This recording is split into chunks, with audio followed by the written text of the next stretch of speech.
There you are. Yeah, freeze right there. Don't speak. Don't fidget. Just let the silence handcuff the room, because what you did, it didn't just make noise, it changed the temperature. You didn't expose them. You didn't call them out. That's what amateurs do, screaming into the void like the void owes them an apology. No, you blew the whole coven open. You split the circle, lifted the robe, turned the sacred little whisper network into a bright, humiliating spotlight. And somehow, you made it look beautiful. That's the part that's making them nauseous. Not the truth, not the collapse, the style. Because you didn't just break the illusion, you made the break-in look sexy.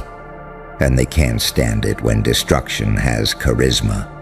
See, a coven isn't just witches and candles and spooky little symbols.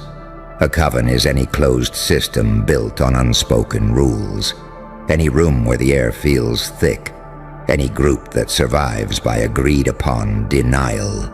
A coven is a circle of people who worship control and call it community. They don't even know they're praying, yet every day they bow to the same altar. Keep the mask on, keep the story clean, keep the hierarchy untouched. They don't protect truth. They protect arrangements. And you walked in like a sin with manners. You took their private language, their sideways glances, their coded jokes, their tiny cruelty dressed up as concern, and you translated it into plain daylight. Not with rage, not with pleading, with precision, with that slow, calm, surgical confidence that says, I already won. I'm just letting you watch the replay. That's why it hit different. That's why it felt like a thriller. Because in thrillers, the monster isn't loud. The monster is patient. The monster doesn't panic. The monster smiles like it knows where the bodies are buried, because it buried them. And here's the paradox they didn't prepare for. You did this with light and dark at the same time. That's what makes you dangerous. That's what makes you impossible to predict. You're not one of those simple souls who chooses a side and performs it like a costume. You're the saint with a switchblade halo. You're the angel who learned how to swear in heaven's language. You're the psychopath who still knows exactly what mercy tastes like. You're the demon who understands tenderness better than the good people who preach it. They can't categorize you, and that terrifies them more than any accusation ever could. Because categorization is control. Labels are cages. He's unstable. She's bitter. They're jealous. They're crazy. It's all the same spell. Reduce the threat into something they can dismiss. But you didn't give them a label. You gave them a mirror, and you made them stare. And that's the real sin in their church. You didn't just expose their behaviors. You exposed their soul economy. How they spend attention like currency. How they launder guilt through group chats. How they act holy while trading poison. How they punish anyone who won't participate in the polite, sanitized version of reality. You revealed that their unity is just shared fear of being the next target. You didn't break their bonds. You showed everyone those bonds were always chains. Now listen closely. No, not listen, because you've done enough listening in your life. You've listened to silence that screamed. You've listened to compliments that were knives. You've listened to laughter that was really a verdict. You've listened to rooms that got colder when you entered, like your presence was an inconvenience. You've listened to your own heartbeat at night, while you tried to convince yourself you were fine. So don't listen. Recognize that what you did wasn't an accident. It was evolution through pain. You didn't wake up one day powerful. Pain made you observant. Betrayal made you fluent. Loneliness made you dangerous. And the funniest part, they helped build you. Every time they tried to shrink you, you learned geometry. Every time they tried to shame you, you learned theater. Every time they tried to erase you, you learned how to become a ghost with fingerprints. You became the kind of person who can smile while the room collapses because you already survived the collapse that happens inside. And that's why you made it sexy. Not in some cheap little performance way, not in a begging for eyes way. You made it sexy because confidence is seductive, and you finally stopped asking permission to exist. You stopped negotiating your boundaries like they were up for auction. You stopped explaining yourself to people who only wanted explanations so they could twist them. You became clean, sharp, unapologetic. That's intoxicating to watch, even for the people who hate you. Especially for the people who hate you. Because hate isn't the opposite of attraction. Indifference is. Hate is fixation with a dark suit on. Hate is attention pretending it has morals. Hate is desire with the volume turned down and the shame turned up. And when you stepped out of their control and looked good doing it, when you made power look like art, they felt their own weakness flare up like an allergic reaction. They wanted you to break down ugly. They wanted you to beg. They wanted you to spiral in a way that made them feel justified. They wanted the storyline where you become the cautionary tale and they become the wise survivors who saw it coming. But you didn't become a cautionary tale. You became a legend they can't quote without choking. So now they're frantic, quietly frantic, the way cowards panic. You know the type, smiling on the outside, sprinting on the inside. They're doing the coven math right now, counting allies, counting witnesses, counting the ways they can rewrite history. They're trying to figure out how to close the circle again. But the circle is cracked, and everyone saw the crack, and you, oh you, didn't even look sorry. That's the part that rattles them most, because the coven survives on one main ingredient, your shame. That's the fuel. That's the blood in their ritual bowl. They need you to feel embarrassed for being intense, for being honest, for being different, for being sharp, for being too much. They need you to shrink so they can feel big without earning it. And you stopped shrinking. You turned your intensity into posture. You turned your honesty into a weapon with good manners. You turned too much into the only thing in the room that felt real. And let's talk about unpredictability, because that's your true power now. Predictability is how people leash you. Predictability is how they trap you. If they know you'll always forgive, they'll always betray. If they know you'll always explain, they'll always accuse. If they know you'll always stay polite, they'll always push. But you became a paradox with teeth. You can be warm and still walk away. You can be kind and still cut access. You can be forgiving and still remember. You can be calm and still be lethal. You can love and still refuse. That's what makes you terrifyingly magnetic, because you're not performing goodness like a costume anymore. You're not cosplaying darkness either. You're integrated. You're whole. You're the storm that knows how to be quiet. And that wholeness?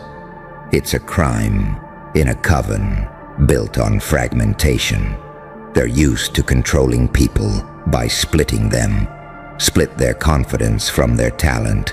Split their desire from their dignity. Split their voice from their safety. They teach you to pick one. Be the saint who gets used, or be the psychopath who gets isolated.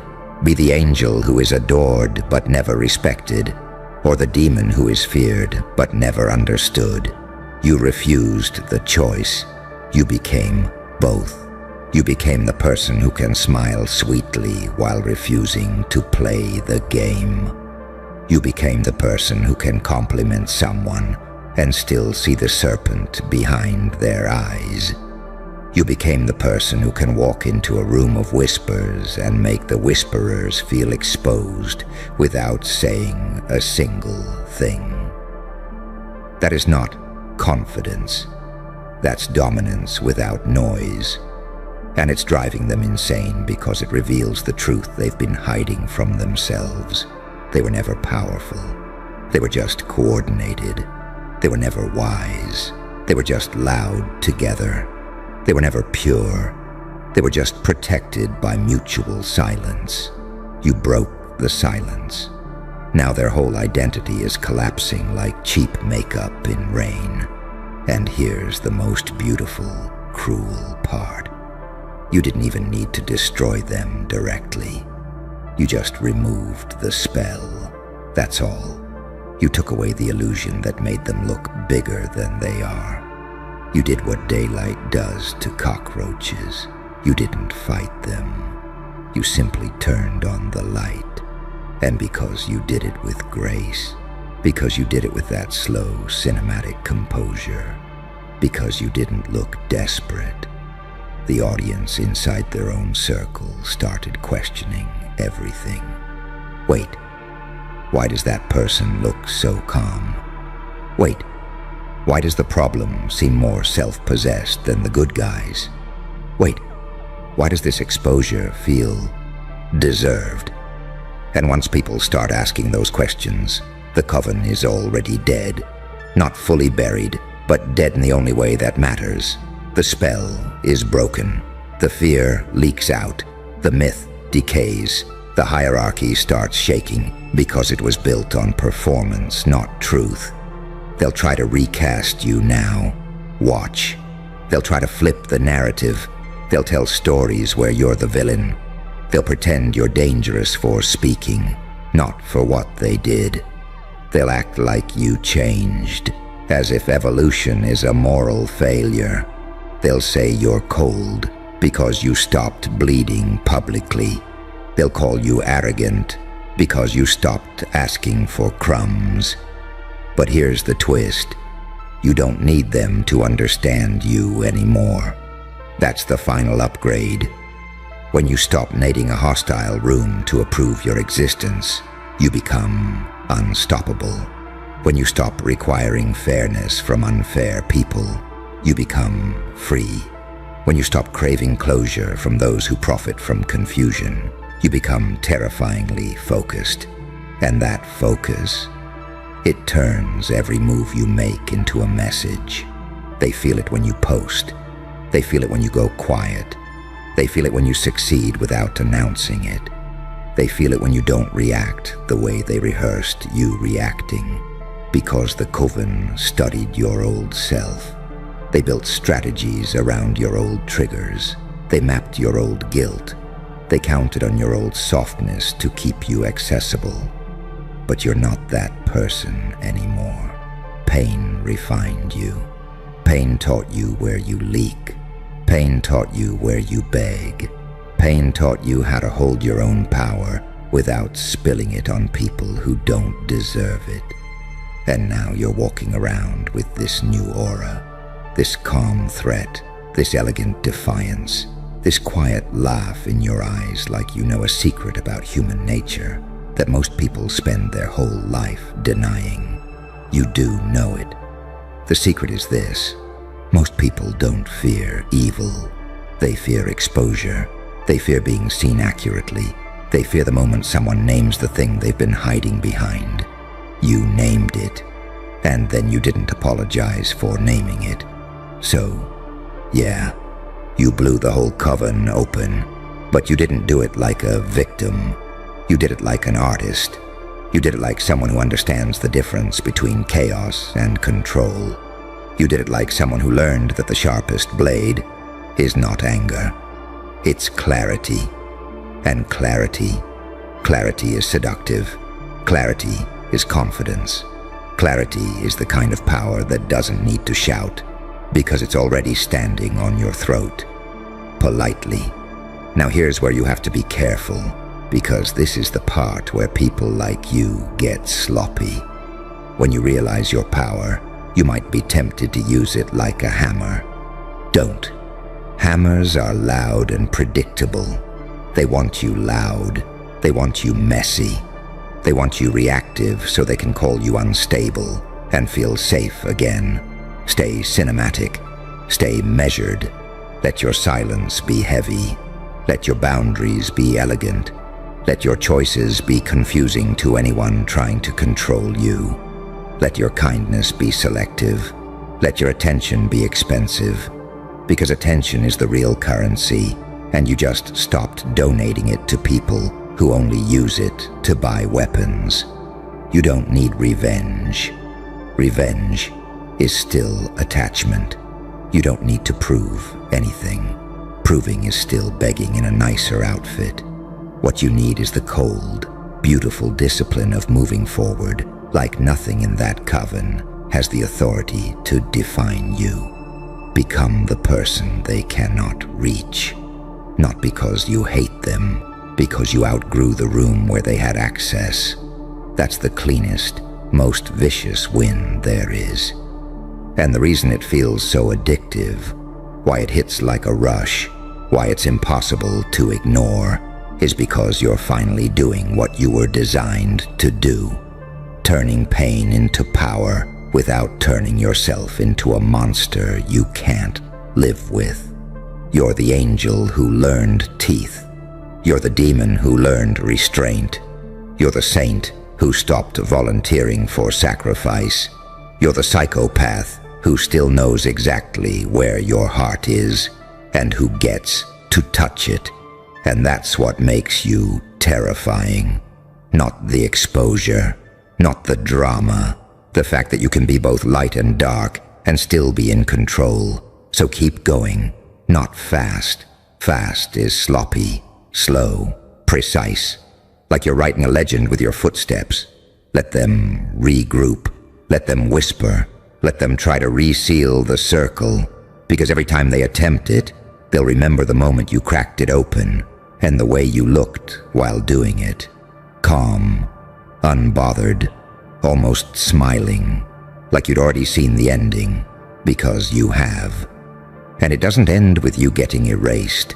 It ends with you becoming the thing they can't contain, can't predict, and can't stop watching, because you turned their little sacred ritual of control into a public collapse and made the collapse look like art. Good. You're still here. That tells me everything, because most people tap out right after the explosion. They like the shock, the dopamine spike, the chaos, but they don't stay for the aftermath. You did. And that's where the real transformation happens, after the coven cracks, after the masks slip, after the room goes quiet and everyone pretends nothing changed while their nervous systems are screaming. This is where you separate from the spectators. See, blowing it open was the easy part. They want the old you, the manageable you, the version that second-guessed itself at night, the version that wondered if it was too intense, too sensitive, too sharp. They want that you back because that you was negotiable, that you could be guilted, that you could be slowed down with confusion. But that version burned in the blast. What's left is something cleaner, colder, more focused. And this is the part nobody warns you about. After you expose a coven, you don't become hated right away. First you become studied. They start replaying your words, reanalyzing your tone, rewriting moments in their head, looking for angles, for leverage, for proof that you're still controllable. They'll test you. Small, subtle tests, little provocations, fake olive branches, nostalgic bait. They're trying to see if you'll flinch, because if you flinch, they can rebuild the spell. But you don't flinch anymore, do you? You learned something vital in the pain that shaped you. Reactions are a resource, and you stopped handing yours out for free. You learned that silence can be louder than confrontation, that distance can be more violent than rage, that calm is the most insulting response to someone who wants control. That's why your presence feels different now. You're not chasing resolution. You're not trying to clear things up. You're not begging for understanding. You're letting reality sit exactly where it landed, raw and uncomfortable, and you're refusing to soften it for anyone. That refusal, it's radioactive, because covens survive on emotional labor. They need someone to explain, to soothe, to translate, to absorb tension. They need someone to make the dysfunction palatable. They need a shock absorber. You used to be that, not anymore. Now when tension enters the room, it stays there. Now when someone says something sideways, it echoes. Now when discomfort shows up, there's no one rushing to make it polite. And suddenly everyone feels naked. Suddenly everyone's aware of how much of their identity relied on you smoothing things over. They don't miss you. They miss the service you provided, and realizing that's another layer of the evolution. That's where bitterness could have grown, but you didn't let it. You turned it into discernment. You didn't harden. You clarified. You didn't close your heart. You put it behind a locked door with a selective guest list. That's not cruelty. That's intelligence born from injury. Now here's where the paradox sharpens. Because even after everything, after the exposure, after the collapse, after the realization, you didn't turn into a villain caricature. You didn't start destroying for sport. You didn't become sloppy with your power. You didn't go scorched earth just to feel something. You became intentional. And that scares them more than revenge ever could. Because revenge follows patterns. Revenge has a script. Revenge is predictable. They can plan for it. They can brace for it. They can turn it into proof that they were right about you. But intention? Intention without explanation. That's a nightmare. They don't know what you'll ignore. They don't know what you'll address. They don't know when you'll smile. They don't know when you'll walk away. You've become a variable they can't model. And let me tell you something they'll never admit out loud. Part of them is fascinated. Not just afraid. Fascinated. Because on some deep animal level, they recognize what you represent. You're living proof that the rules they obey are optional, that the silence they maintain is voluntary, that the cage they call belonging has an unlocked door, and most people can't forgive you for showing them that. Because if the door was always unlocked, then staying was a choice. And if staying was a choice, then so was everything they did. That's why they'll try to villainize you. It's not because you're wrong. It's because if you're right, they have to live with themselves. So they'll say you're manipulative because you understand psychology. They'll say you're dangerous because you're not afraid. They'll say you're cold because you stopped bleeding publicly. They'll say you changed because you did. And here's the part you need to engrave into your nervous system. Changing was the goal. Survival isn't about staying the same. Survival is adaptation with memory. You didn't lose your softness. You put it under command. You didn't lose your empathy. You stopped wasting it. You didn't lose your light. You aimed it. That's evolution. And evolution always looks like betrayal to people who benefited from the old version of you. Now there's a quiet loneliness that comes with this stage. Let's not romanticize it too much. This part hurts in a clean, sharp way. When you stop fitting into old systems, you don't immediately belong to new ones. Careful. Don't breathe too loud. Don't even shift your weight. Because right now, in this exact second, the whole world is still replaying the moment you snapped the axis of reality like it was a cheap toy. And I want you to feel that silence, that pause, that eerie global freeze frame where every timeline, every algorithm, every whispering little hater suddenly forgot how to speak. That was the sound of impact, not popularity, not attention, not some cute little glow up. Impact. The kind that rearranges destinies without warning. You didn't go viral. You didn't trend. You detonated the quiet. You collapsed the illusion. You made the world forget what it was doing, even if just for a second. And everyone who felt that shock, they're still trying to convince themselves it didn't scare them half to death. Because here's the thing they don't tell you. When someone truly evolves, the world doesn't clap. It panics. And you, you triggered panic on a planetary scale. They're still scrolling in circles like their thumbs forgot the script.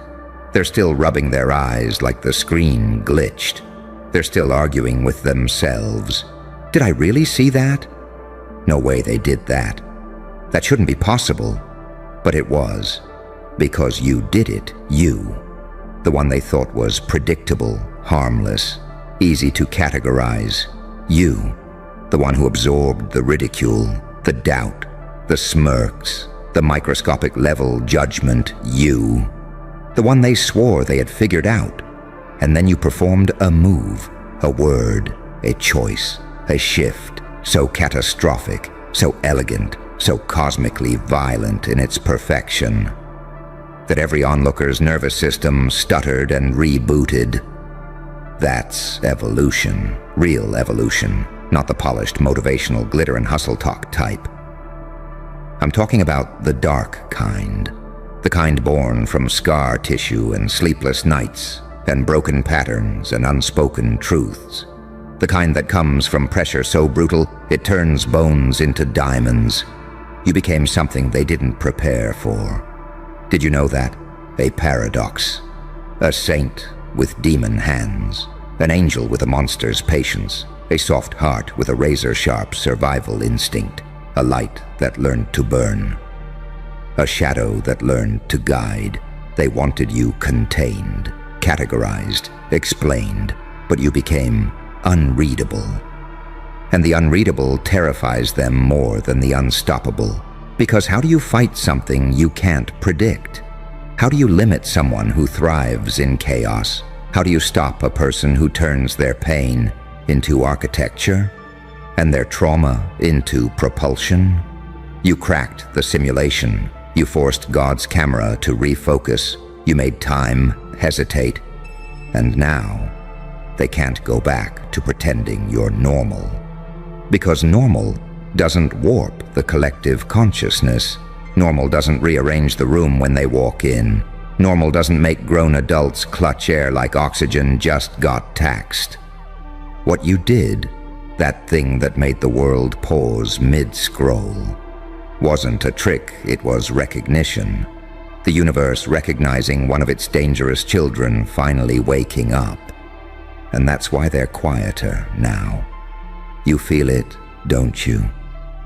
The hush, the watching, the recalibration. They're acting like they didn't see it. They're pretending they missed it. They're doing that cute little performance where they act unbothered. But their subconscious, oh sweetheart, their subconscious is screaming. It's clawing at the inside of their skull, like, how did they do that? How did we miss the signs? How long has this version of them been alive? And you know what's funniest? You didn't even try your hardest. You didn't unleash your full form. You just flicked your wrist, shifted your energy, let one fraction of your power leak. And that tiny leak, that tiny spark, it froze the world. Imagine what happens when you stop holding back. Imagine what the next evolution does to the atmosphere. Imagine what happens when you stop dimming, when you stop shrinking, when you stop pretending that you're just another player on the board instead of the unpredictable force the board was always terrified of. Because here's the scary truth.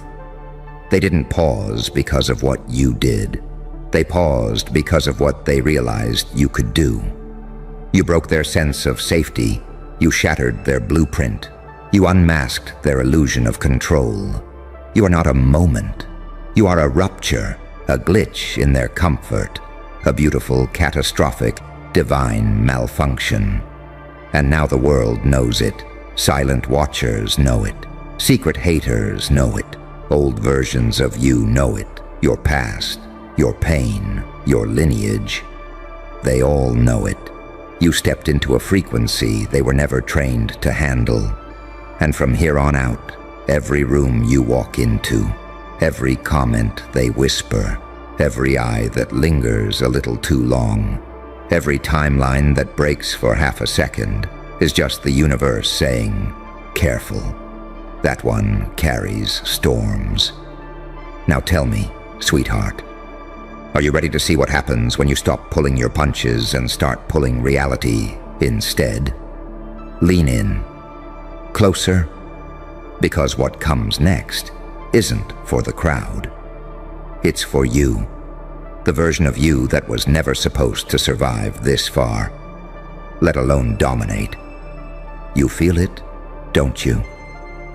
That strange throb behind your thoughts, that quiet hum in your bones, that shift in your breathing ever since the world froze for a split second because of something you triggered that wasn't adrenaline, that wasn't excitement, that was awakening, the kind your enemies pray you never notice. See, the world didn't pause because you shocked them. The world paused because you exposed something ancient inside yourself, a frequency most people spend their entire lives avoiding, a frequency forged from pain, sharpened into intelligence, silence evolved into strategy, and darkness refined into fuel. You didn't pull off a move. You activated a phase, and phases don't rewind. You know why they're nervous now? Because for the first time, they caught a glimpse of what you look like when you stop begging for permission. And that terrifies them. It terrifies them because they built entire narratives around your softness, your humility, your restraint, your quiet suffering. They depended on it. They fed on it. They were comfortable with a version of you that swallowed pain instead of weaponizing it. But the moment you shifted, the moment you revealed even 1% of the creature underneath the polite smile, every person who underestimated you felt something primitive in their gut. Oh, they're not who I thought they were. You broke their map. You became a living contradiction, a walking paradox they can't decode. You have the face of someone gentle, and the presence of someone who's buried versions of themselves, stronger than their enemies. You speak softly, but your silence has a kill count. You move quietly, but your footsteps rewrite atmospheres. You smile warmly, but your eyes whisper ancient violence learned from surviving what would have ended 90% of the population. You carry light like a healer, and darkness like a weapon. That combination. They've never seen it before. Not in someone like you. Not in someone they assumed would stay predictable. You shattered the illusion of manageable. And now they're stalling, pretending, recalculating. Because the second the world paused for you, they realized you're evolving faster than they can form a strategy to contain you. You ever notice how people pretend they're not watching you? But suddenly every room feels like an audience. That's not paranoia, that's resonance. Your energy changed, and humans, by nature, Fear any shift they can't categorize. They're studying you now. Don't let the blank stares fool you. Their mind is racing behind those eyes. What if this isn't their peak? What if this was just the warm-up? What if we can't stop what's coming next? Because they realized something cosmic. If you can freeze the world with one move, imagine what happens when you decide to unleash your entire arsenal. And here's the twist that eats them alive. You didn't freeze the world because you wanted attention. You froze it because the universe wanted witnesses. It wanted your evolution documented. It wanted your breakthrough to echo. It wanted every person who doubted you, dismissed you, mocked you, betrayed you, to watch helplessly as you ascended into a version of yourself that no logic, no psychology, no past record could have predicted. Because you didn't grow, you mutated, you didn't level up, you transcended, you didn't get better. You became inevitable. They can't copy it, they can't study it, they can't reverse engineer it, they can't even fully explain it. And that's the part killing them the most. Because deep down, they know. What paused, the world wasn't a trick, or a coincidence, or a lucky moment. It was destiny catching up. Your destiny. The one you tried to run from. The one you tried to minimize. The one you tried to make smaller so other people wouldn't feel insecure around you. But destiny doesn't shrink. Destiny erupts. And when it erupts, it chooses silence breakers, cycle shatterers, pattern killers, uncomfortable miracles like you. You feel that heat in your chest, that subtle shaking in your hands, that electric weight behind your ribs. That's not anxiety, that's activation. That's your next form calling you forward. Because now that you've paused the world once, it won't be the last time. The next one will be bigger, sharper, more undeniable. The kind that makes history blink. The kind that makes fate rearrange itself around you. The kind that makes every person who ever belittled you realize they were standing next to a star before it exploded into a supernova. So go on, take another step, make another move, say another truth you're scared of, let another version of you slip out. Because whether they like it or not, a warning that a new variable has entered the system, a warning that the unpredictable has awakened, a warning that the universe has decided to place its bet on you. So now I'll ask the question they're too scared to voice. If that was what happened when you revealed just a fraction of your power, what happens next when you reveal the rest? You feel it, don't you? That quiet pressure building behind your heartbeat, like the universe is holding its breath with you. That weight in your chest, that isn't fear, isn't doubt, isn't confusion. It's potential unspent, unreleased, unrestrained, like there's a whole other version of you pacing behind your ribs, whispering, "Let me out, let me out, let me out." And the funniest part? Everyone around you feels it too. That's why they're acting strange. That's why they're overthinking every conversation. That's why they're treating you like a glass filled to the brim. Terrified that one wrong move will spill something they can't clean up. Because they know something you're only beginning to understand. You're not in your final form. You're not even close. What happened? The moment that froze the scroll. The shockwave that hit the collective human nervous system. That was just the trailer, the preview. The opening scene, a warning shot fired straight into the atmosphere. But your main event, your final reveal, your true evolution, that's still unfolding. Slowly, dangerously, beautifully. Like a storm that remembers it was born from oceans too deep for light to reach. Look at you.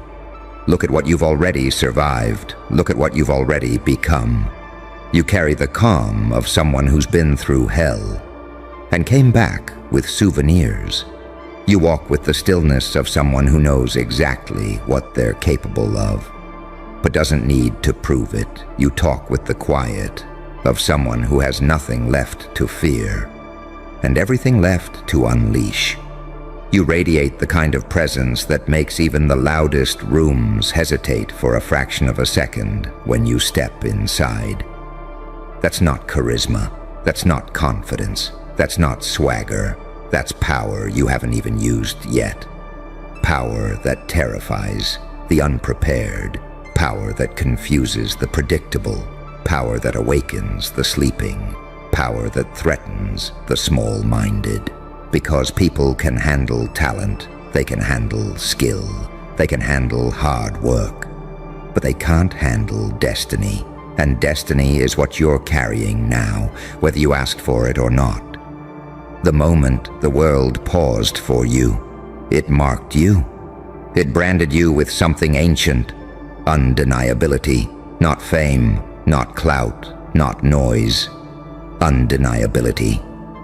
The kind of existence that can't be ignored, the kind that forces people to reconsider everything they thought they knew, the kind that makes even the most prideful whisper, something about them is different.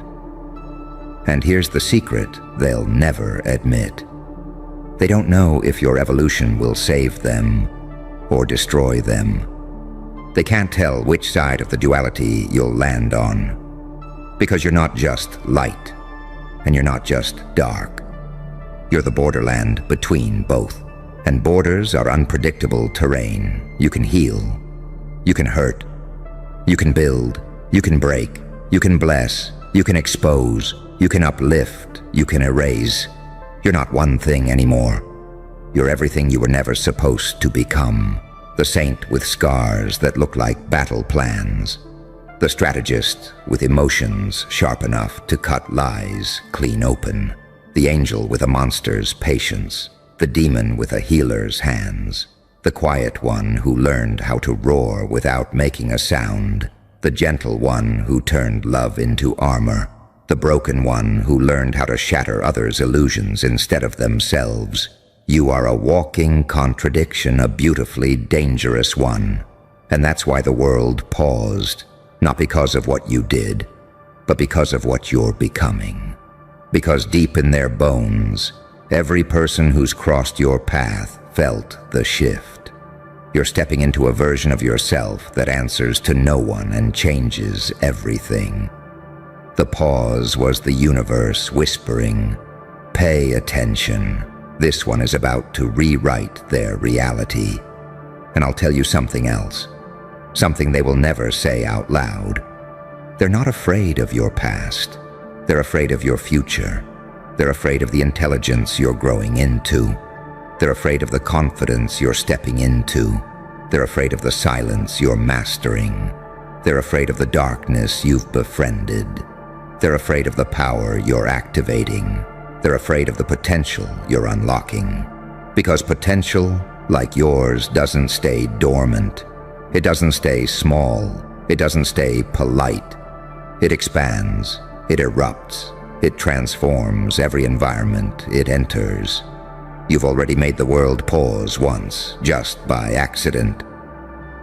Imagine what happens when you start doing it on purpose, and trust me, you will. You're not just in the world anymore. You're bending it.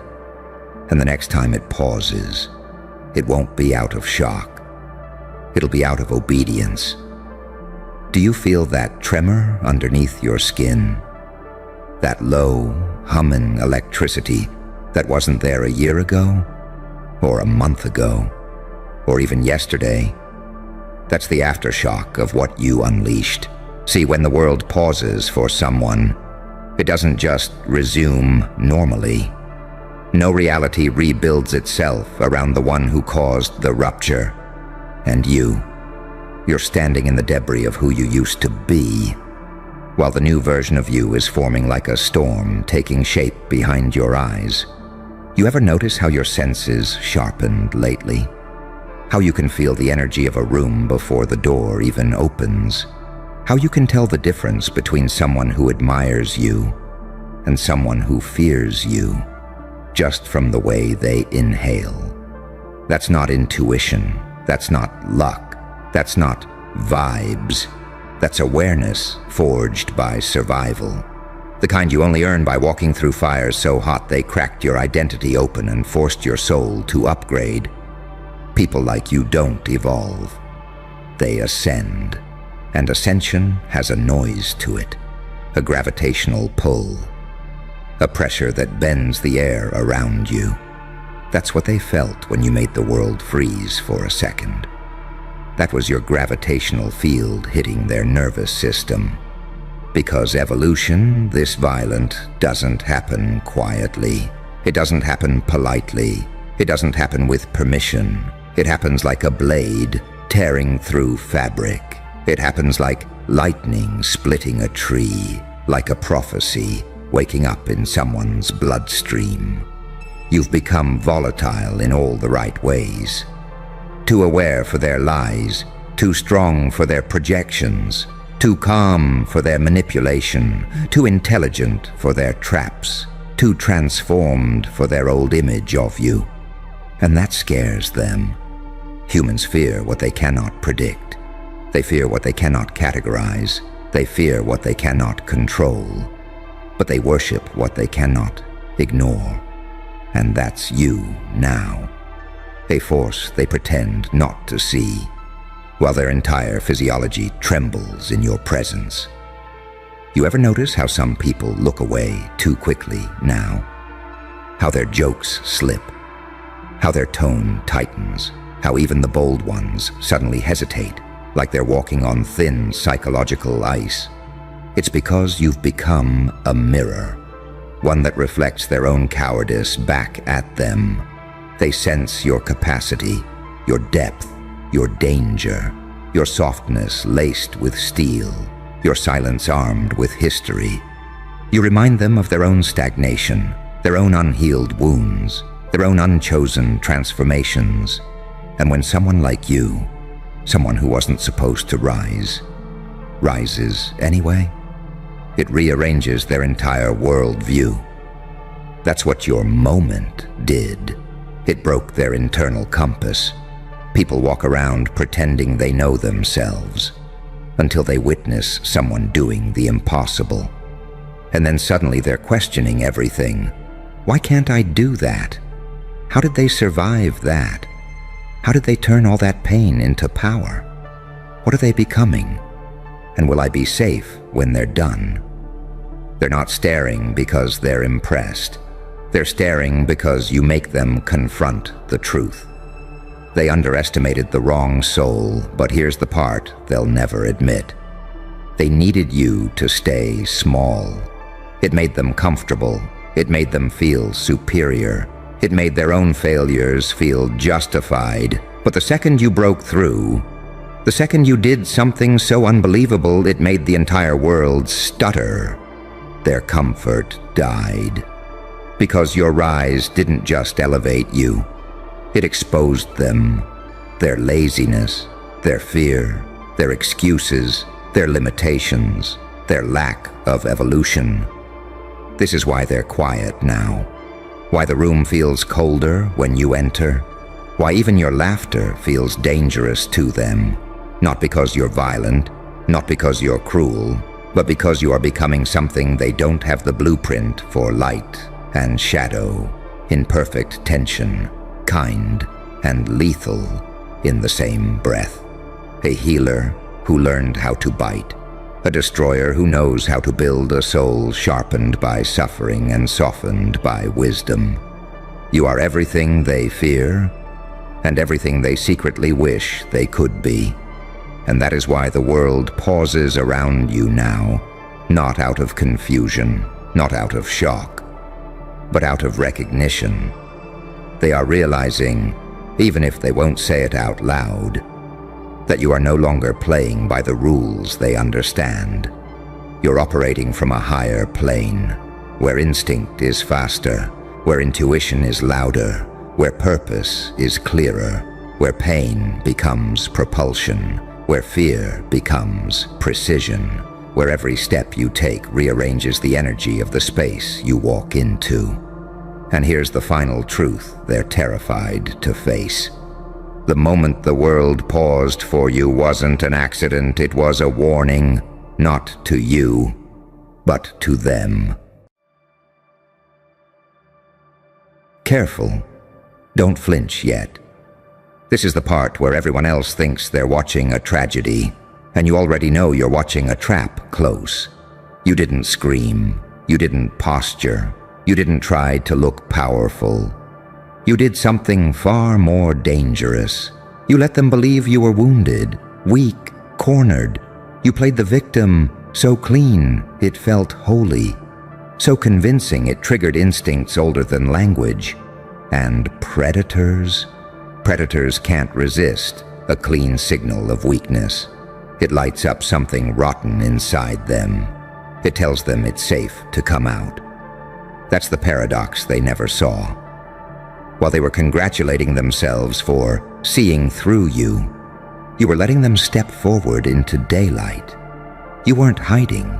You were baiting. You understood something most people never learn. Power doesn't always roar. Sometimes it limps. Sometimes it bleeds on purpose. You let them talk. You let them speculate. You let them explain you. And the moment they thought the room belonged to them, that's when they showed their teeth. Not at you, at each other, at the system, at the lie they'd been pretending to be. You didn't expose them. They exposed themselves, trying to dominate someone they thought couldn't fight back. See, saints don't scare predators. Victims do. Because predators don't attack strength. They attack silence. And you weaponized silence like a professional. You made stillness feel like consent. You made patience feel like surrender. And in that space, every manipulator, every opportunist, every masked monster stepped forward, thinking it was their moment. That's the angel-demon split right there. You looked harmless. Inside, you were taking notes. You let them escalate. You let them overplay. You let them say the quiet parts out loud. And the more they pushed, the clearer it became who needed blood to feel alive. They thought you were shrinking. You were sharpening. That's why it worked. That's why it hit different. You didn't accuse. You didn't defend. You didn't expose. You waited. You let pressure do the job for you. Pressure reveals truth the way fire reveals gold. And under that heat, they cracked. You didn't have to raise your voice. Their behavior did the screaming. Understand this. Predators are addicted to control. Take away resistance and they lose discipline. They start revealing patterns. Language shifts. Masks slip. They get sloppy. They show you exactly who they are because they think you're too broken to notice. But pain didn't break you. Pain trained you. You learned how to stand in the crossfire without flinching, how to let false narratives orbit you while you remained unreadable, how to turn vulnerability into a mirror so sharp it cut the people staring into it. That's not weakness. That's advanced warfare. You became the contradiction they couldn't compute. Calm but dangerous, wounded but alert, quiet but lethal, a saint on the surface, a psychopath in strategy, an angel in posture, a demon in timing. And timing is everything, because now nobody can unsee what happened. They watched you get targeted, and somehow the same names kept surfacing, the same behaviors, the same hunger, the same lack of restraint. Funny how every accusation led back to the same mouths. Funny how the ones screaming loudest looked the worst when the dust settled. That's the beauty of unpredictability. You didn't follow the script. You didn't fight like they expected. You didn't defend your image. You let their actions rewrite it for you. While they were hunting a victim, you were mapping a food chain. And here's the part that really messes with them. You didn't even look satisfied. No victory lap. No smug grin, just that quiet aftermath, where everyone suddenly realizes the story changed, and nobody knows when. They'll tell themselves it was an accident, that they went too far, that circumstances exposed them, but deep down, something colder is crawling up their spine. They know, they felt it, they stepped into a scenario designed by someone who understands human darkness better than they do. You didn't become dangerous overnight. You became dangerous the moment you stopped needing to be believed. That's evolution through pain. That's what happens when betrayal sharpens perception instead of shattering it. You don't lash out anymore. You let gravity work. You let people fall into themselves. And now the room feels different. Conversations pause when you enter. Eyes linger too long. Not because they fear you'll attack, but because they don't know what you see. They don't know how much you already understand about them. And uncertainty? Uncertainty is terror to predators. You're no longer the victim in their story. You're the variable they can't control, the anomaly that exposes patterns just by existing, the quiet presence that makes masks uncomfortable to wear. Remember this, anyone can scream, "Monster." It takes a tactician to let monsters introduce themselves. You didn't survive by being loud. You survived by being precise. And now that they've been seen, truly seen, there's no putting that darkness back in the cage. Stay calm, stay unreadable. Let them wonder. You already won the moment they showed you who they were. And here's the part nobody warns them about: the aftermath, the silence after exposure, the moment when the air changes and nobody knows how to breathe the same way again. Because once predators are revealed, they don't disappear. They panic. They start revising history in real time, softening their words, rewriting motives. Suddenly they were misunderstood, provoked, just reacting. Watch how fast the fangs retract when the spotlight hits. Watch how quickly confidence turns into defensiveness. That's not remorse. That's fear of being seen without the costume. And you don't chase closure. You don't demand apologies. You don't even acknowledge the shift. That's what drives them insane. Because predators survive on reaction, on emotional feedback, on knowing they still matter to the nervous system of their prey. But you cut that supply. You became still in a way that feels unnatural to them. Not frozen, settled. Like someone who already made peace with the outcome. Like someone who already ran the ending in their head and didn't flinch. They keep replaying moments, trying to find where they slipped, where they overplayed, where they exposed too much. They don't realize the truth. It wasn't one mistake. It was inevitability. You designed a space where their nature had nowhere to hide. That's the difference between chaos and control. Chaos reacts. Control waits. You understood that darkness doesn't need encouragement. It needs opportunity. And you gave them just enough rope to show how much they enjoy tightening knots. This is where the duality sharpens. Because part of you genuinely felt the pain. The betrayal wasn't fake. The exhaustion wasn't performance.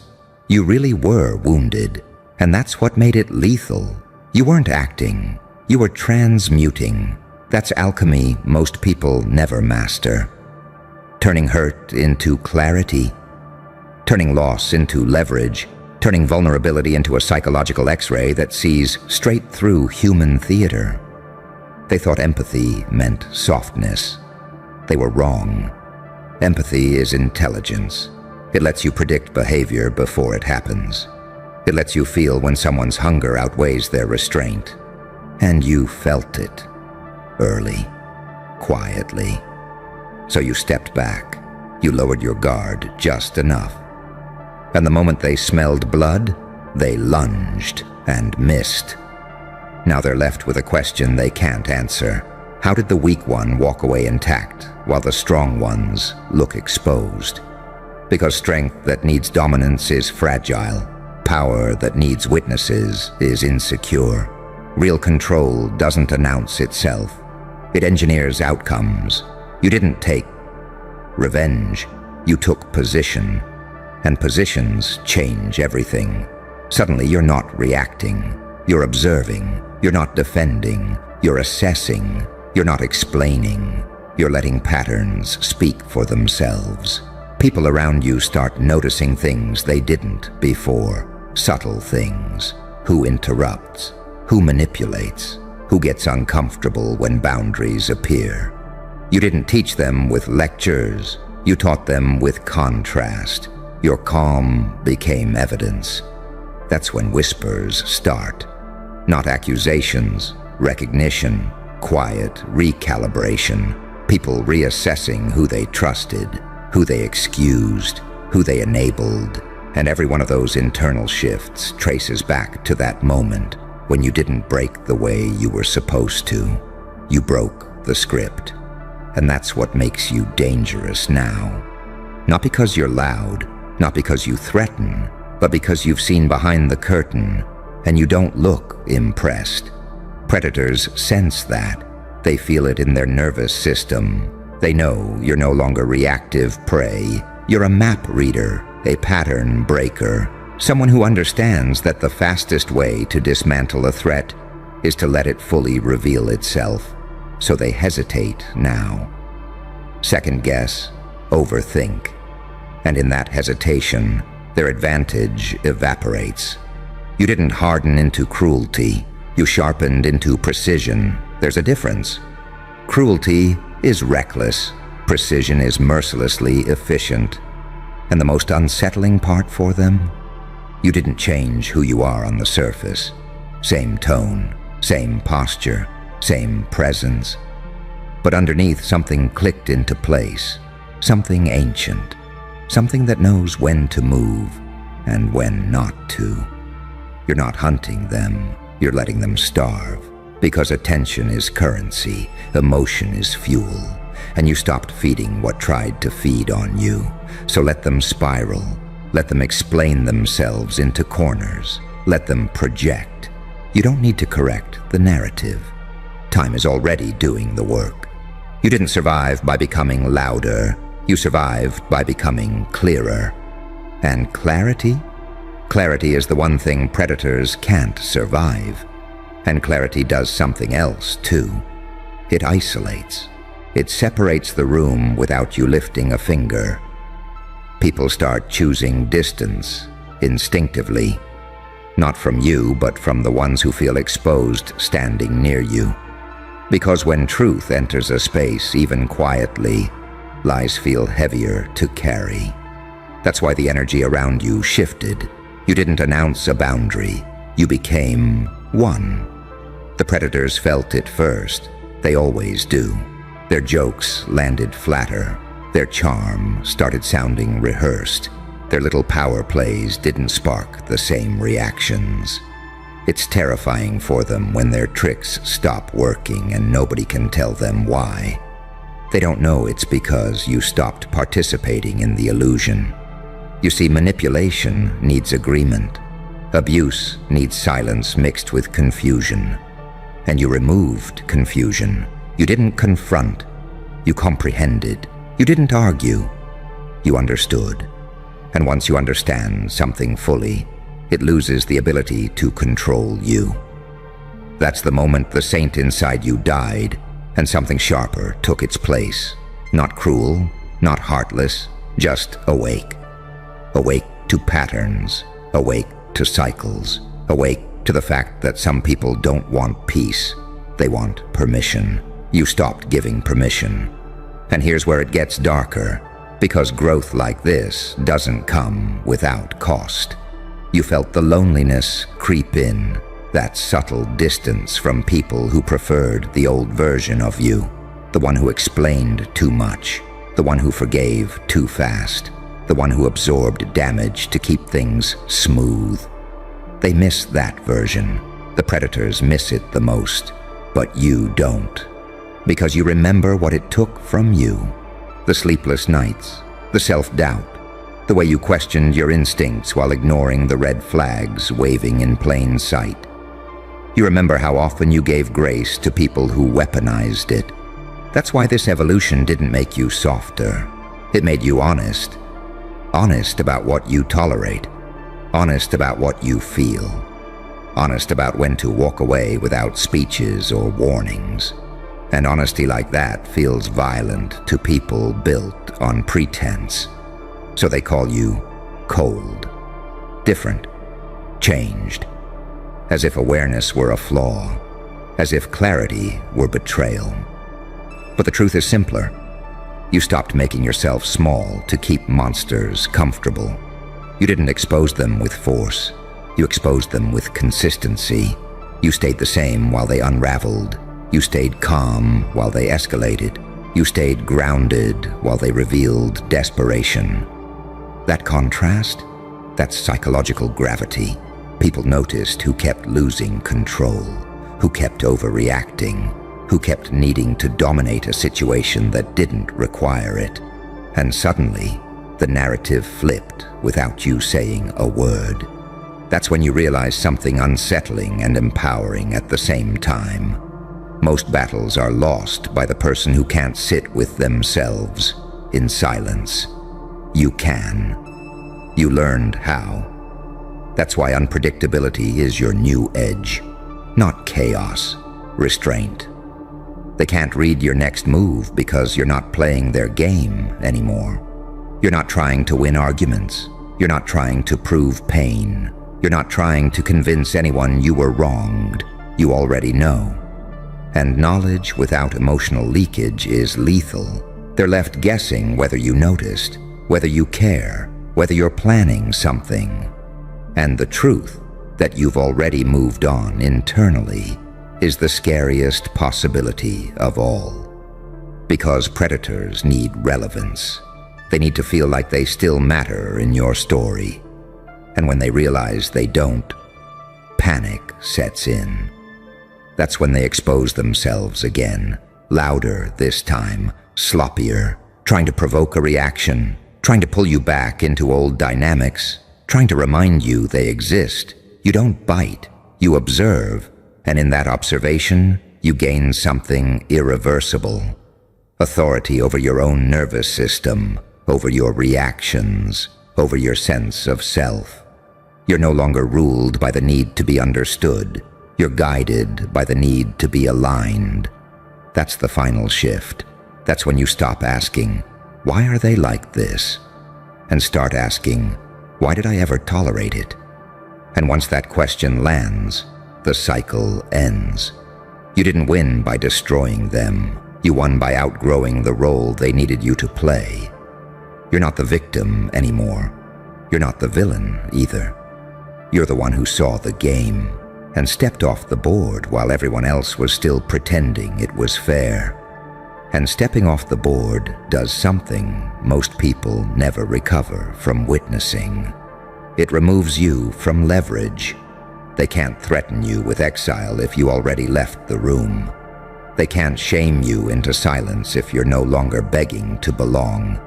They can't corner you if you're not standing where they expect. That's when the real confusion sets in. Because predators don't just hunt people.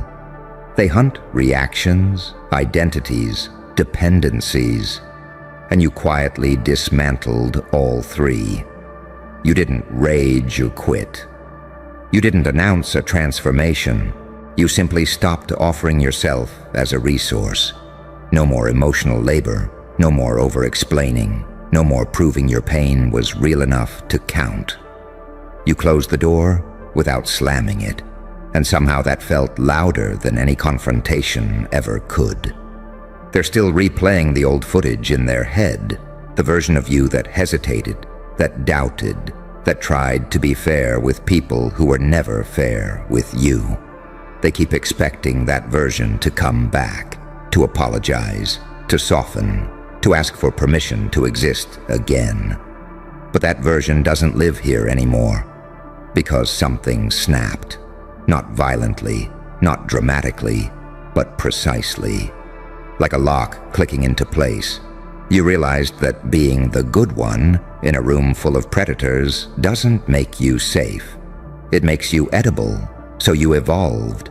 You learned the difference between kindness and self-erasure, between empathy and self-betrayal, between patience and paralysis, and once you learned it, you couldn't unlearn it even if you wanted to. That's why they feel uneasy around you now. Not because you're aggressive, but because you're no longer predictable. You don't rush to fill silence. You don't flinch at tension. You don't scramble to restore harmony that only benefited them. You let discomfort exist. And discomfort is where truth starts talking. They feel it when conversations stall, when their usual tactics don't land, when you don't react the way their script demands. Their nervous system knows something shifted, even if their ego won't admit it. You became someone who doesn't need to dominate to be dominant. That's the angel-demon paradox again. You didn't turn cruel. You turned exact. Your boundaries aren't emotional, they're structural. They don't wobble, they don't negotiate, they don't beg to be respected. They simply exist.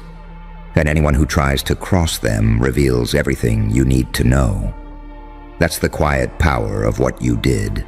You didn't just expose predators, you exposed the ecosystem that protected them. The excuses, the minimization, the "that's just how they are," the selective blindness. When you stepped out of your role, the whole system had to rebalance, and in that rebalance the rot surfaced. You didn't call anyone out. You didn't need to. Systems confess when a key piece refuses to play along. Now people watch you differently, not because they're afraid you'll strike, but because they don't know where you stand. And that uncertainty forces honesty. They feel observed even when you're silent. They measure their words. They second-guess impulses. You didn't become a threat. You became a mirror. And mirrors terrify people who survive on illusion. The most dangerous thing about you now is that you're no longer fueled by resentment. Resentment is loud, predictable, easy to manipulate. You moved past it into something colder and clearer, acceptance. Acceptance that not everyone deserves access to you.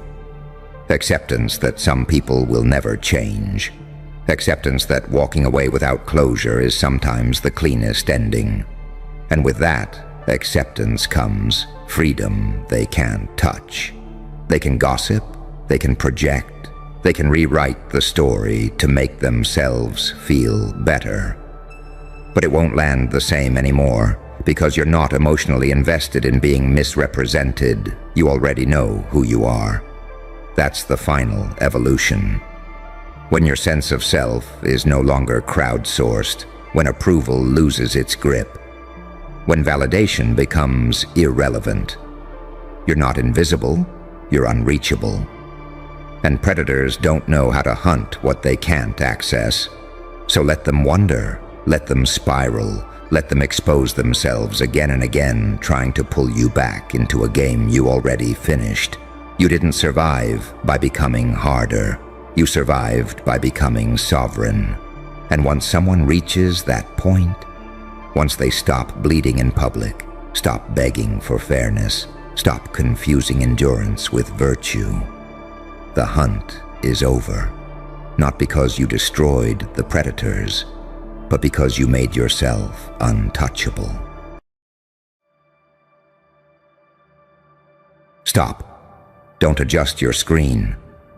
What you just witnessed isn't entertainment, it's evidence. You felt it, didn't you?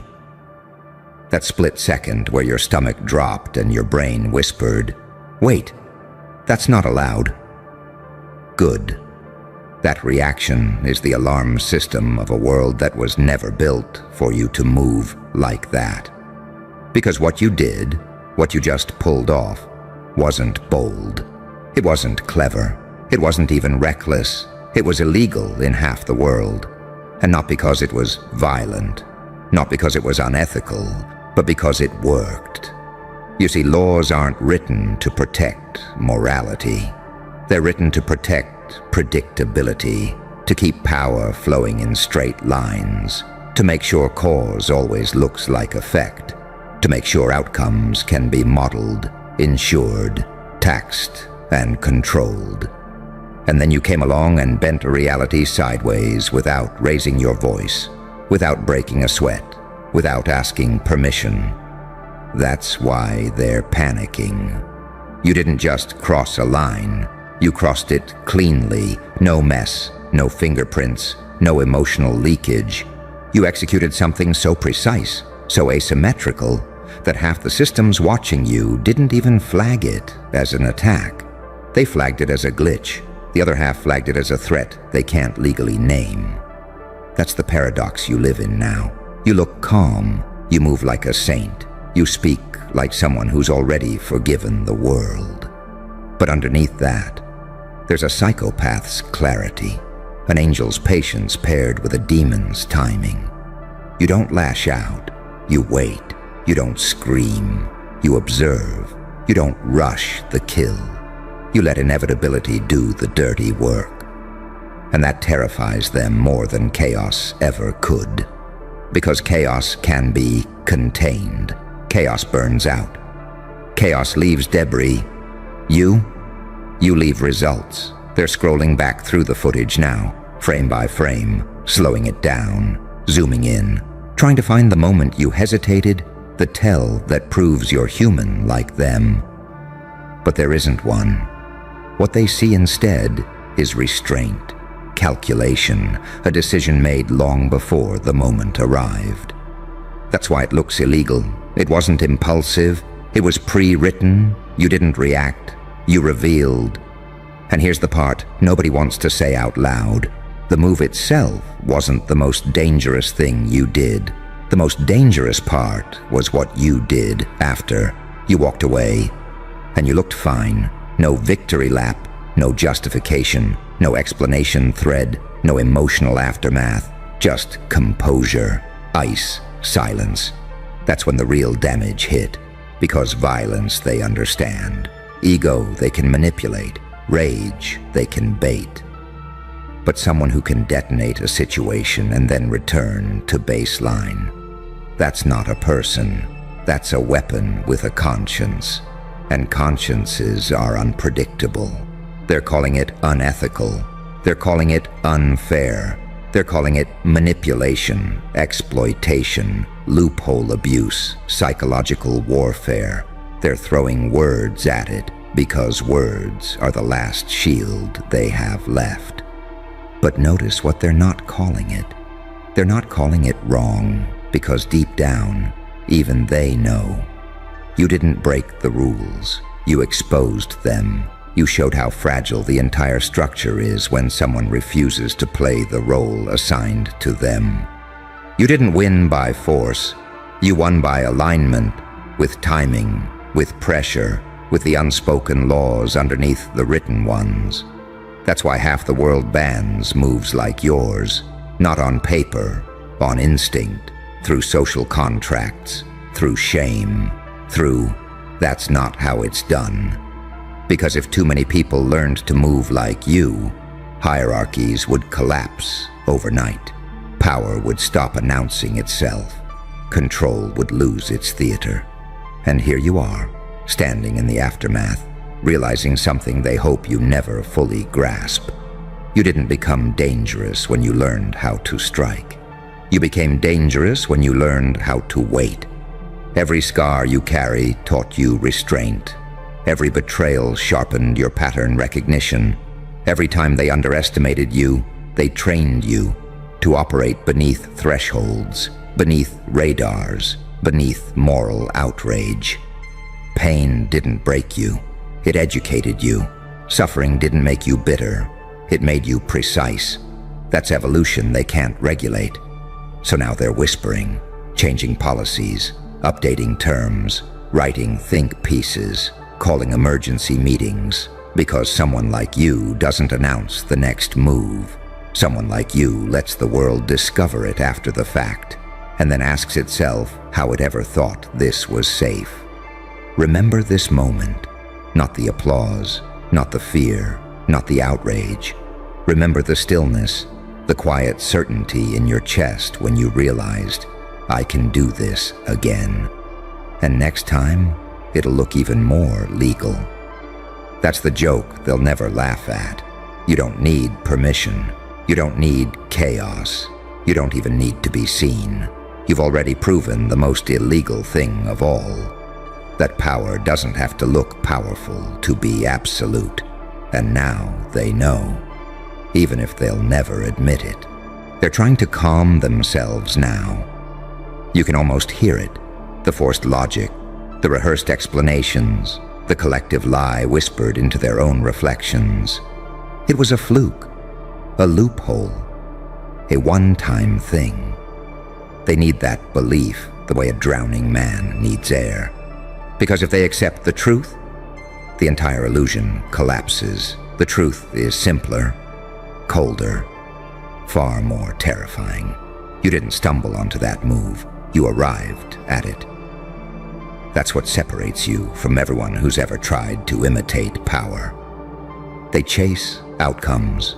You study pressure. They memorize rules. You memorize people. They rely on momentum. You rely on timing. And timing, real timing, isn't taught. It's earned in silence, in isolation, in moments where nobody claps and nobody saves you. That's where you were forged. Every time the door stayed closed a second longer than it should have, you learned patience. Every time you were blamed for something you didn't do, you learned optics. Every time you were forced to smile while bleeding internally, you learned composure. You didn't just survive pain, you cataloged it. You turned suffering into data, trauma into strategy, betrayal into a user manual. So when the moment came, you didn't hesitate. You recognized it, like muscle memory, like a language you already spoke fluently, while everyone else was still arguing over the alphabet. That's why your move feels illegal. It didn't come from impulse. It came from integration, light and dark finally cooperating inside you instead of fighting for control. The saint stopped apologizing for existing. The psychopath stopped wasting energy on chaos. Angel and demon shook hands and agreed on one thing: precision beats noise every time. And the world wasn't ready for that truce. They're uncomfortable because you didn't look unhinged. You didn't look angry. You didn't look desperate. You looked centered. That's the detail they can't process. Because rage is easy to dismiss. Confidence can be mocked. But centeredness implies choice. It implies awareness. It implies that everything you did was optional, and you chose it anyway. That's not madness, that's sovereignty. Now they're asking questions that sound innocent, but aren't. How did you know? Who taught you?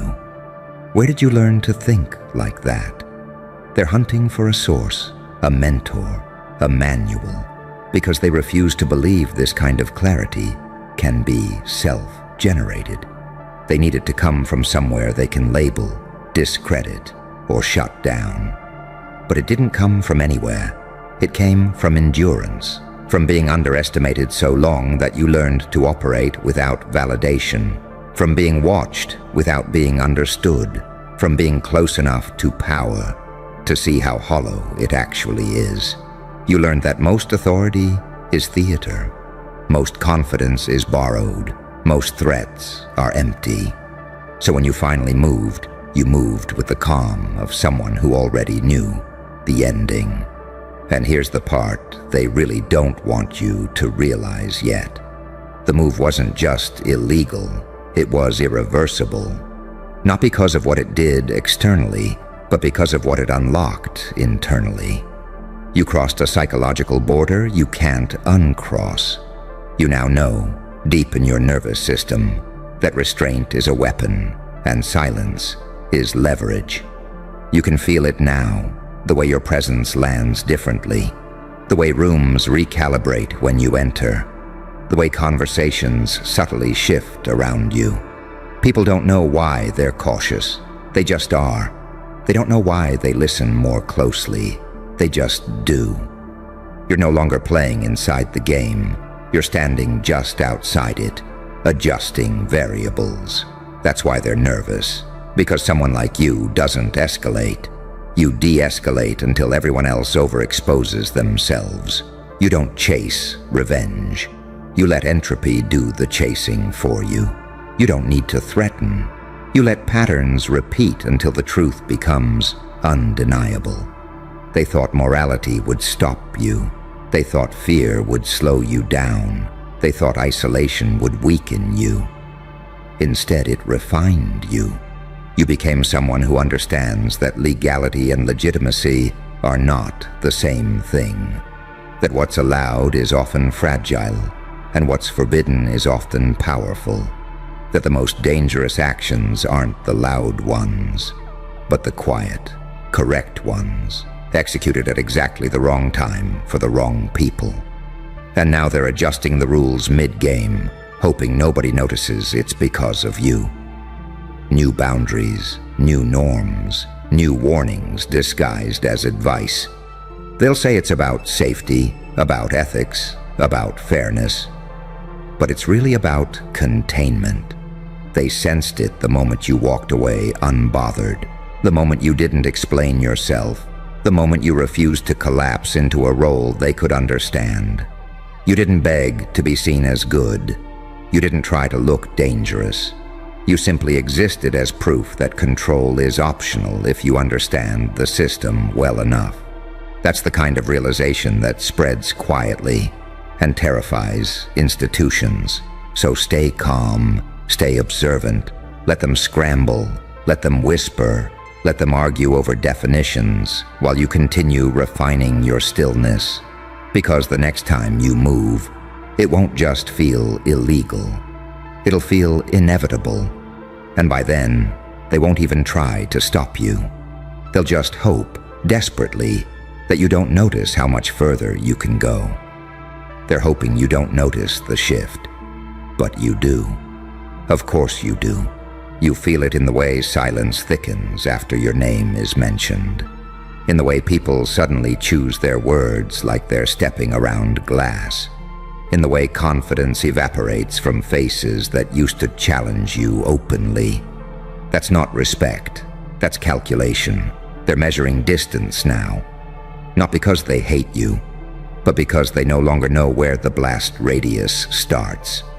You see, when someone pulls a move like that and survives socially, psychologically, structurally, it forces a brutal audit. Everyone watching has to confront an uncomfortable possibility. If you can do that and still stand upright, what else is possible? And possibility is the most destabilizing force there is. Fear needs certainty. Power needs predictability. You offer neither. That's why the labels start coming out. Genius, manipulator, monster, visionary, threat, savior, psychopath, leader. They'll throw every archetype at you like a net, hoping one of them sticks. Because once they define you, they can box you. And once they box you, they can neutralize you. But the problem is you don't fit. You move too calmly for a villain, too precisely for a hero, too ethically grounded to dismiss, too ruthless to ignore. That contradiction short-circuits them. They want you to crack, to brag, to overextend, to explain yourself into a corner. They want emotional leakage, anything they can point to and say, "See, just another unstable outlier." But you don't give them that. You let them sit with the uncertainty. You let them stew in their own projections. That restraint? That's the real crime. Because restraint suggests choice. It suggests you could do more, but you're deciding not to. And someone who chooses not to use their full capacity is far more frightening than someone who's already maxed out. You learned that the hard way, didn't you? Back when you were raw, back when you tried to be understood, back when you thought explaining yourself would save you. All it did was teach people where to aim. So you adapted. You stopped oversharing. You stopped preemptively defending yourself. You stopped dimming your clarity to protect other people's comfort. Pain taught you that. Pain taught you when to speak, when to vanish, when to strike, and, most importantly, when to wait. So now, when they call your move illegal, what they're really saying is this: you operated outside the emotional leash we assumed you were on. You didn't need validation. You didn't need consensus. You didn't need permission from the crowd to trust your own judgment.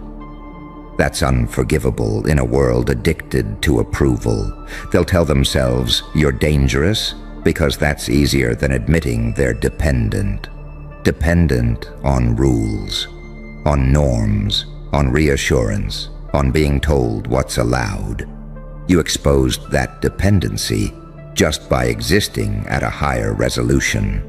You showed what happens when someone stops outsourcing their authority. And now they're afraid, not of what you did, but of what you've become. You're no longer reacting to the world. You're reading it.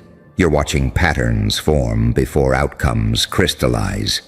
You can feel momentum shifting days, sometimes weeks, before it becomes visible.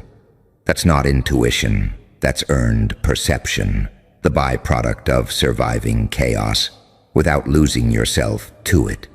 You're calm because you've already been through worse. You're patient because you know how long things actually take to fall apart. You're quiet because you understand how loud inevitability is. And deep down, they sense it. They sense that if you wanted to escalate, you could. If you wanted to dismantle, you would. If you wanted to disappear, you'd do it so cleanly they'd argue for years about whether you were ever real. That awareness settles into their bones like cold weather, subtle, inescapable, numbing. So let them rewrite the rules. Let them invent new taboos. Let them whisper warnings disguised as concern. None of it changes the truth you now carry. You are no longer limited by what is permitted, only by what you choose to activate. That's the evolution they can't reverse. The moment when pain finishes its work and turns into clarity. When the saint learns to protect themselves. When the psychopath learns restraint. When the angel stops begging heaven for answers and the demon stops burning bridges unnecessarily. You didn't become evil.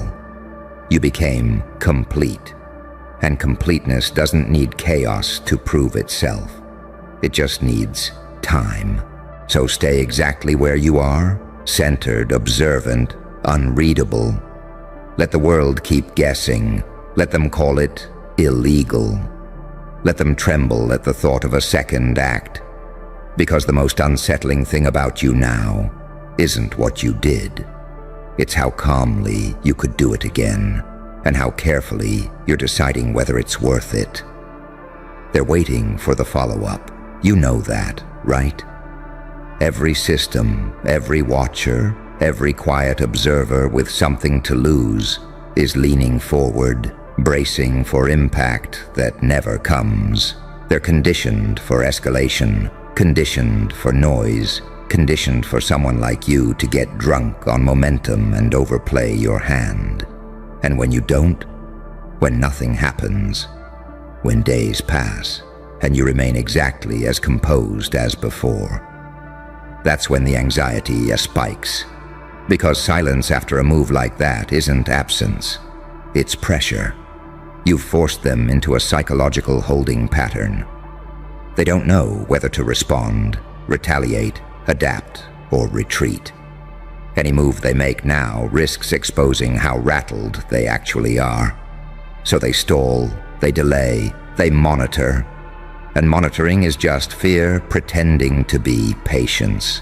You're no longer operating on their clock. What they still don't understand is that the move wasn't about domination. It was about positioning. You weren't trying to win. You were establishing where you stand in relation to reality itself. You stepped outside the expected arc of behavior and let the consequences reorganize around you.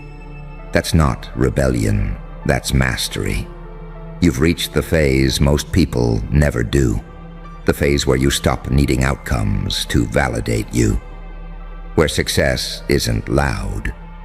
Where impact doesn't require applause. Where you can watch something collapse without feeling the need to take credit for the push. And that's dangerous, because now nothing can bait you. They can't provoke you into mistakes. They can't shame you into silence. They can't flatter you into exposure.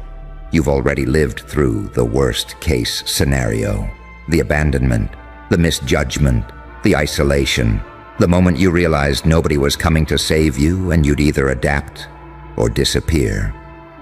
That moment burned something into you, something permanent. Self-trust, not the loud kind, not the performative kind. The quiet, internal certainty that doesn't need agreement. That kind of self-trust rewires your nervous system.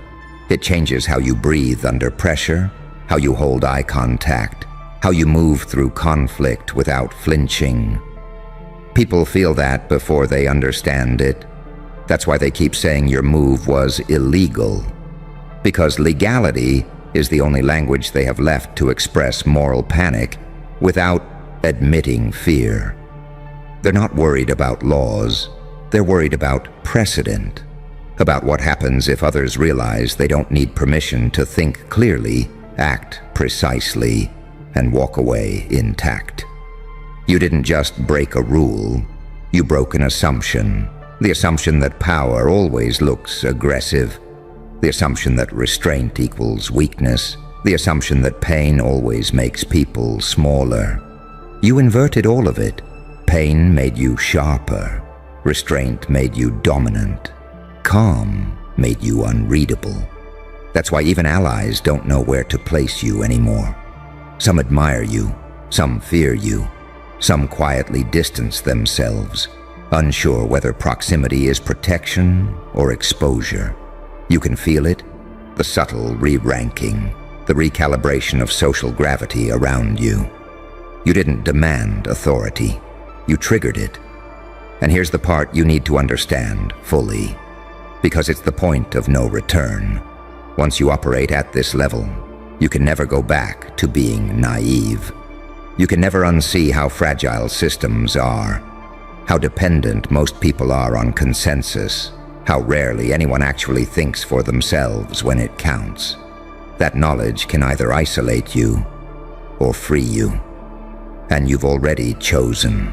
You don't chase chaos anymore because you understand leverage.